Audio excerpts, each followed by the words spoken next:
Alhamdulillah Pak, ini adalah program spelling adalah sebetulnya program inovasi dari Pak Gubernur.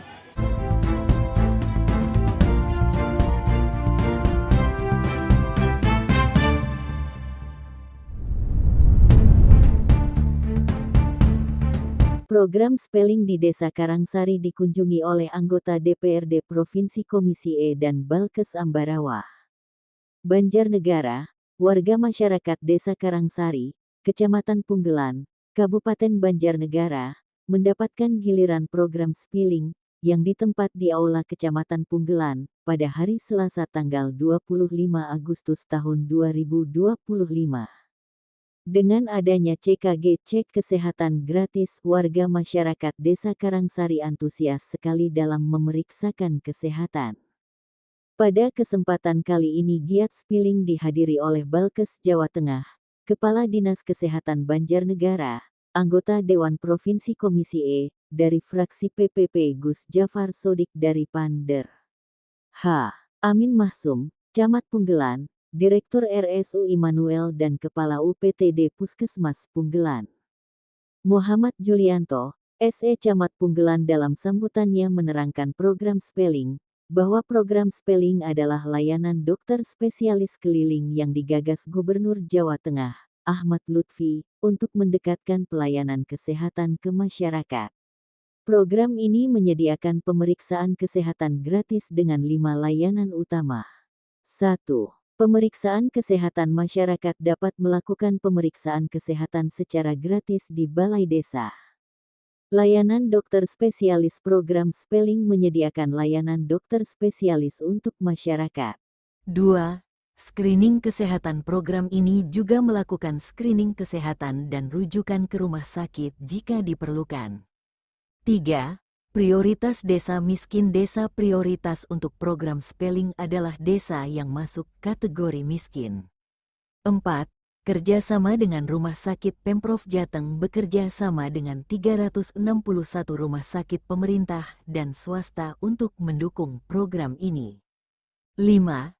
Target program spelling adalah 1.278 desa di Jawa Tengah dalam setahun. Dan sejauh ini sudah terrealisasi di 152 desa. Masyarakat dapat mengetahui jadwal spelling melalui akun Instagram Dinas Kesehatan Jawa Tengah, tutup sambutannya. Kepala Balkes Ambarawa Dr. Sukamto, SKM, MKes menuturkan, dengan adanya spelling warga masyarakat merasa terbantu, bisa CKG gratis dan bisa langsung ditangani oleh dokter spesialis. Ini merupakan program kesehatan yang sangat tepat dalam membantu kesehatan masyarakat Jawa Tengah, hingga warga masyarakat bisa selalu terjaga kesehatannya dan bisa menjaga pola makan yang sehat. Termasuk bumil, anak-anak dan lansia bisa selalu terkontrol kesehatannya, hingga bisa tercapai Jawa Tengah warganya sehat. Dan program ini akan terus ditingkatkan secara berkelanjutan. Kita juga menjalin kerjasama dengan beberapa rumah sakit baik RSUD atau swasta, untuk kali ini bekerja sama dengan RSU Immanuel Kelampok Banjarnegara, dengan mendatangkan 3 dokter spesialis, pungkasnya. Gus Jafar Sodik, SHAM, MHAM anggota DPRD Provinsi Komisi E dalam dialognya menjawab masalah BPJS Kesehatan. Bagi warga masyarakat diharapkan mengecek BPJS Kesehatan aktif atau tidaknya. Jadi jika BPJS Kesehatan tidak aktif, agar supaya segera diurus, hingga BPJS Kesehatannya aktif kembali dan bisa digunakan untuk berobat. Cara mengaktifkan BPJS Kesehatan, silahkan menghubungi desa atau TKSK untuk mendapatkan informasi tentang aktivasi BPJS Kesehatan. Insya Allah jika ada kesulitan kami bantu, tutupnya. Kepala Dinas Kesehatan Banjarnegara Dr.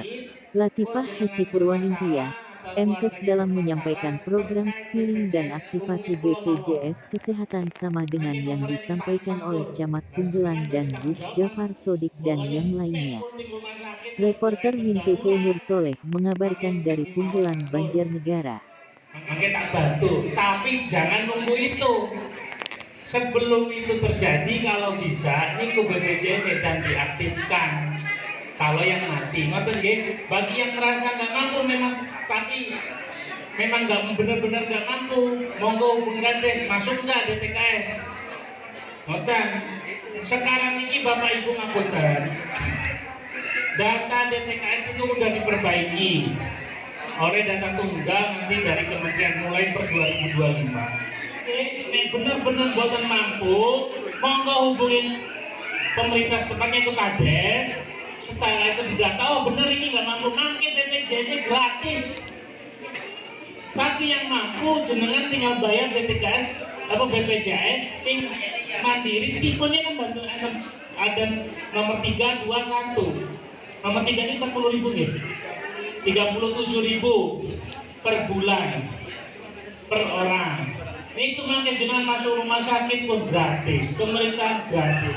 Bahkan nggih, kalau biasa enten laporan misalnya nempel di rumah sakit ternyata BPJS itu from tahun mati, bareng ngurus maleh, ternyata harus denda, kudu bayar 6 tahun, ini buatan repot, akhirnya uangnya ra gelem bayar 6 tahun, akhirnya buatan diperiksa, kena mandiri kelarangan, yang bayar 6 tahun ribet diputuske, dan gak mampu biar dinolkan, ngurusnya lagi, gitu. Dan pada repot, mumpung saat ini mumpung ingat, monggo dicek masing-masing BPJS, nih buatan mampu, ya monggo hubungi Kades. Nek misalnya nangis di rumah sakit kok enten naudzubillah darurat, kok di rumah sakit mati terus bermasalah, pas periksa hubungi Mas Kos kata mawon.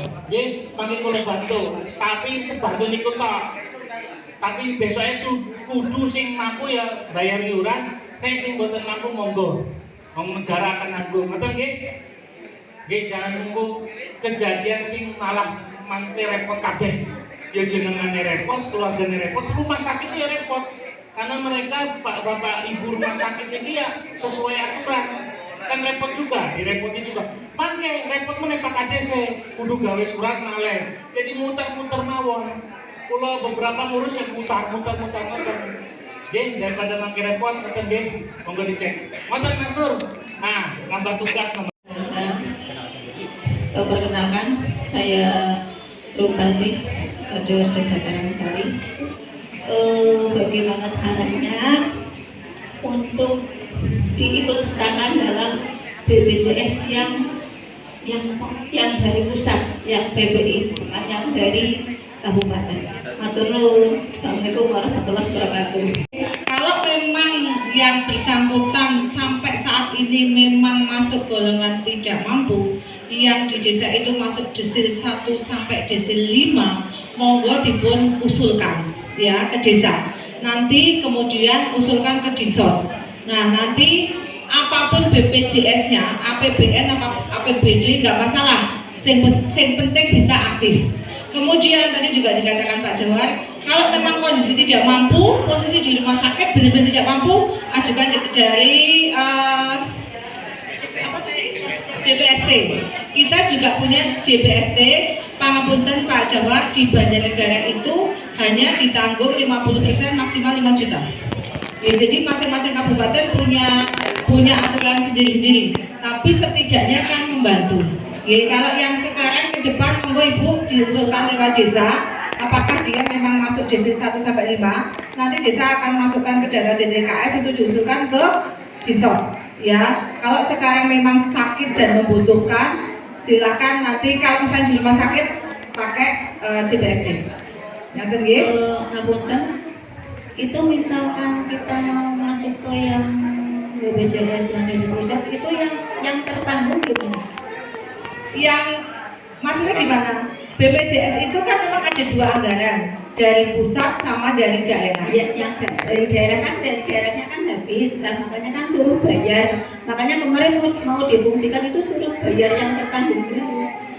Ya, memang berarti dia sudah nggak aktif sekian tahun, Iya. kemudian muncul tagihan. Ya, itu kita nggak bisa ngomong Bu, karena itu aturan BPJS. Cuma untuk yang sekarang yang penting diusulkan baik APBN maupun APBD nggak masalah. Yang penting BPJS-nya aktif. Lucy tambah, itu Bu Lucy yang ngurus BPJS.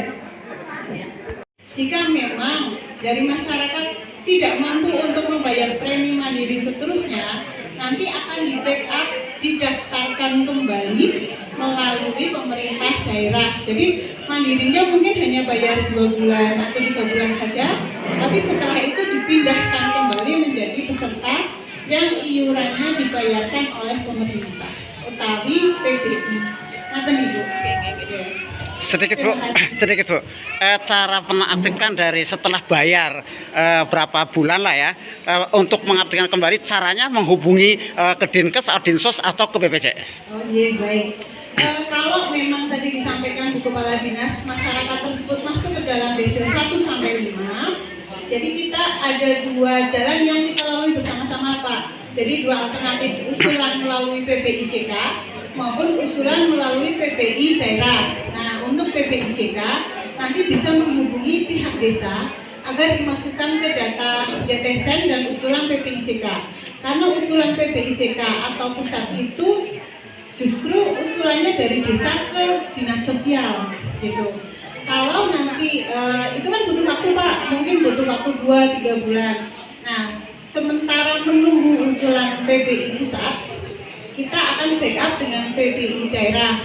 Nah, itu nanti diusulkan ke dinas kesehatan dengan membawa persyaratan KTP, kemudian surat pernyataan tanggung jawab mutlak dari kepala desa bermaterai yang menyatakan bahwa yang bersangkutan adalah warga masyarakat yang tidak mampu dan membutuhkan pelayanan kesehatan lanjutan di rumah sakit. Nah, jadi bukan dokter puskesmas, tapi pernyataan dari ada surat keterangan dari dokter spesialis di rumah sakit yang menyatakan bahwa yang bersangkutan itu memang butuh pelayanan berkelanjutan di rumah sakit secara terus menerus. Nah, itu nanti bisa di berkasnya bisa dibawa ke